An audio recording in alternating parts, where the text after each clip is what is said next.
Total Indian population यानी कि 140 CR के हर तीसरे पर्सन को चश्मे की ज़रूरत है और इससे हो रही हैं नई नई प्रॉब्लम्स लाइक हर रोज़ लगभग 15 लाख चश्मे इंडियन मार्केट में बिकते हैं। रिपोर्ट्स के अकॉर्डिंग 2020 से 2025 के बीच इंडियन आईवेयर इंडस्ट्री का CAGR 10% से ज़्यादा ग्रो करेगा और 2025 तक 9 बिलियन USD की मार्केट साइज तक पहुंच जाएगा। लेंसकार्ट का मिशन है कि ये इंडियन आईवेयर इंडस्ट्री का मारुति सुजुकी बन जाए। लेंसकार्ट के लॉन्च से पहले पीयूष बंसल ने 5 कंपनी शुरू की थी। पीयूष बंसल को 2015 में बाकी कंपनीज को बंद करना पड़ा। 2018 में विप्रो के चेयरमैन अजीम प्रेमजी ने कंपनी में 4 CR का इन्वेस्टमेंट किया। रिपोर्ट्स की माने लेंसकार्ट अपनी शुरुआत से लेकर अब तक 50% से ज़्यादा CAGR यानी कि कंपाउंड एनुअल ग्रोथ रेट से ग्रो कर रहा है। Did you know total Indian population यानी कि 140 करोड़ के हर तीसरे पर्सन को चश्मे की ज़रूरत है। टेक्नोलॉजी का विकास और लैपटॉप का इस्तेमाल दोनों एक साथ बढ़ रहे हैं और इससे हो रही हैं नई नई प्रॉब्लम्स लाइक हाइपरोपिया, पास की चीज़ों को देखने में मुश्किल, मायोपिया मतलब दूर की चीज़ों को देखने में मुश्किल, ऑस्टिग्मेटिज्म दूर या पास की चीज़ों का धुंधला दिखाई देना, या फिर ये कहें प्रेसबायोपिया 40 प्लस उम्र के लोगों में नज़दीक की चीज़ों को दिखाई देने में मुश्किल इस तरह से, या फिर बार बार सर दर्द। All these are medical condition related to poor visibility, so good glasses have become an essential commodities. चश्मा आजकल कुछ लोगों के लिए ज़रूरत बन गया है और कुछ लोगों के लिए फैशन एलिमेंट। इसी वजह से पिछले कुछ सालों में आईवेयर इंडस्ट्री की सेल बढ़ी है। हर रोज लगभग 15 लाख चश्मे इंडियन मार्केट में बिकते हैं। Indian eyewear industry recent year में तेजी से ग्रो कर रहा है, जिसके पीछे कई फैक्टर हैं, जैसे आई हेल्थ के बारे में बढ़ती जानकारी, बढ़ते डिस्पोजेबल इनकम और ब्रांडेड आईवेयर की बढ़ती पसंद। रिपोर्ट्स के अकॉर्डिंग 2020 से 2025 के बीच इंडियन आईवेयर इंडस्ट्री का CAGR 10% से ज़्यादा ग्रो करेगा और 2025 तक 9 बिलियन USD के मार्केट साइज तक पहुंच जाएगा। भारत के आईवेयर मार्केट में अनऑर्गेनाइज्ड प्लेयर डोमिनेट करते हैं और लेंसकार्ट अपने आप को इस स्पेस में एक मेजर प्लेयर के रूप में स्टैब्लिश करने में सफल रहा है। लेंसकार्ट भारत के प्रमुख आईवेयर ई-कॉमर्स प्लेटफॉर्म में से एक है, जो eye glasses, sun glasses, contact lenses और एसेसरीज की एक वाइड रेंज ऑफर करता है। पीयूष बंसल, अमित चौधरी और सुमित कपाही ने 2010 में कंपनी को शुरू किया था। तब से लेंसकार्ट ने तेजी से अपने आप को ग्रो किया है और भारत के आईवेयर इंडस्ट्री में एक मेजर प्लेयर के तौर पर खुद को स्टैब्लिश किया है। लेंसकार्ट का मिशन है कि ये इंडियन आईवेयर इंडस्ट्री का मारुति सुजुकी बन जाए। कंपनी एक बेहतरीन ई-कॉमर्स कंपनी के रूप में उभरी है, जिसके पास ऑनलाइन और ऑफलाइन डिस्ट्रीब्यूशन मीडियम दोनों है। लेंसकार्ट ने 2019 के आखिरी तक यूनिकॉर्न कंपनी स्टेटस का दर्जा हासिल किया था। लेंसकार्ट भारत की पहली और एकमात्र ब्रांड है जो रोबोटिक टेक्नोलॉजी का यूज़ करके 3 डेसिमल प्लेसेस तक सही स्पेक्स प्रोवाइड करता है। इस ब्रांड के पास 3D try on our home, eye checkup जैसी सुविधाएं भी हैं। लेंसकार्ट का मैन्युफैक्चरिंग प्लांट राजस्थान में है। पीयूष बंसल ने IIMB यानी कि Indian institute of management Bengaluru से एंटरप्रेन्योरशिप में PG किया। PG पूरा करने के बाद उन्होंने USA में प्रोग्रामिंग मैनेजर के पोजीशन में माइक्रोसॉफ्ट में काम किया।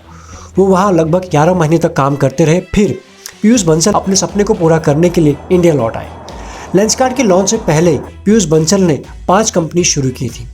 पहले IIM के दिनों में पीयूष बंसल ने अपनी खुद की कंपनी वालियो टेक्नोलॉजी को 2007 में शुरू किया था। उन्होंने सर्च माई कैंपस नाम के तहत एक अभियान शुरू किया, जिसमें 25 लाख का इन्वेस्टमेंट किया गया था। ये स्टूडेंट्स के लिए एक क्लासिफाइड ऑनलाइन पोर्टल था, जिसके थ्रू उनकी प्रॉब्लम्स का सोल्यूशन किया जा सकता था, जैसे कि पार्ट टाइम जॉब, कारपूल सुविधा, इंटर्नशिप, कोचिंग, बुक्स एक्सेट्रा। दूसरी कंपनी पीयूष बंसल ने जून 2009 में flyer.com शुरू किया। ये contact lens, sun glasses etcetera बेचता था। इस बिजनेस का फोकस तब US मार्केट में था। फिर पीयूष बंसल ने 2010 में भारत में इसी मॉडल को दोहराया और लेंसकार्ट को शुरू किया। तीसरी कंपनी मई 2011 में पीयूष बंसल ने watchcart.com शुरू किया, जिसमें फेमस ब्रांड जैसे Tommy Hilfiger, Armani, cashew, Fastrack etcetera के प्रीमियम घड़ियां बेची जाती थी। बिजनेस नंबर 4 bagcart.com वालियो टेक्नोलॉजी के तहत अगस्त 2011 में शुरू किया गया था। ये वेबसाइट एक वाइड रेंज की हैंडबैग बेचती थी और पांचवी कंपनी जो थी jewelscart.com के थ्रू एक और वर्टिकल शुरू किया। It sold jewellery of all kinds. As a result company के सभी वर्टिकल के बीच लेंसकार्ट सबसे बेहतरीन कर रहा था। पीयूष बंसल को 2015 में watch cart, bag cart, jewels cart को बंद करना पड़ा, देन सिर्फ लेंसकार्ट के ऊपर फोकस किया। लेंसकार्ट ने 2010 में एक ऑनलाइन प्लेटफॉर्म के रूप में अपना सफर शुरू किया और धीरे धीरे इसने ऑफलाइन रिटेल स्टोर भी शुरू किए हैं। 2013 में कंपनी ने दिल्ली में अपना पहला ब्रिक एंड मॉर्टर स्टोर खोला और आज लेंसकार्ट के पास 750 से ज़्यादा रिटेल स्टोर हैं। लेंसकार्ट ने अपने प्रोडक्ट रेंज को भी बढ़ाया है और अब 100 से ज़्यादा ब्रांड्स के 5000 से भी ज़्यादा आईवेयर स्टाइल ऑफर करता है। पीयूष बंसल ने 2010 में अपने दो दोस्तों अमित चौधरी और सुमित के साथ लेंसकार्ट की स्थापना की। ऐसे में कंपनी को ज़रूरत थी फंडिंग की, तो ऐसे में बहुत सारे इन्वेस्टर से पैसा लिया गया। कौन कौन से हैं वो आपके सामने है। अगर कुछ का नाम हम ले TPG ग्रोथ, ये आपके सामने है। रतन टाटा जी को आप जानते हैं और बाकी नाम आप पढ़ सकते हैं। 2017 में लेंसकार्ट ने जॉन जैकब नाम का एक इंटरनेशनल आईवेयर ब्रांड लॉन्च किया। 2018 में विप्रो के चेयरमैन अजीम प्रेमजी ने कंपनी में 4 CR का इन्वेस्टमेंट किया।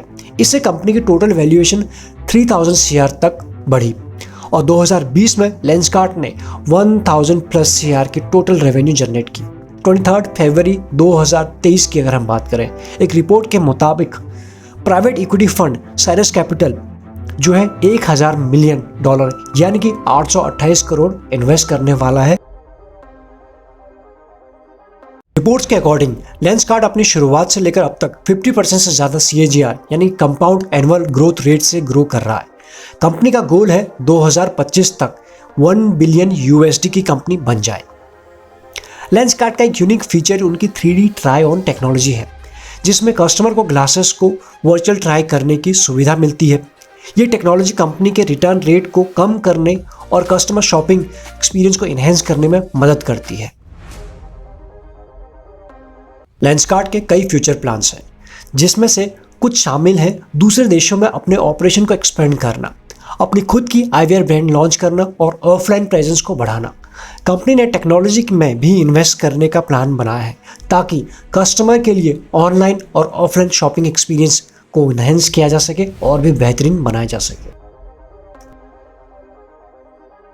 अपने बिजनेस को बढ़ाने के लिए, अपने गोल तक पहुंचने के लिए कंपनी डेली बेसिस पर नए नए मार्केटिंग स्ट्रेटजीज यूज करती रहती है, जैसे कि inventory based business model, advertising on Google, social media campaigning, omni channel retail business model, focus on quality and prices, B2C model, discounts भी कंपनी बीच बीच में देते रहती है, मॉडर्न आई टेस्टिंग मतलब आजकल जैसे हो रहा है, घर पर चेकिंग एंड ऑल।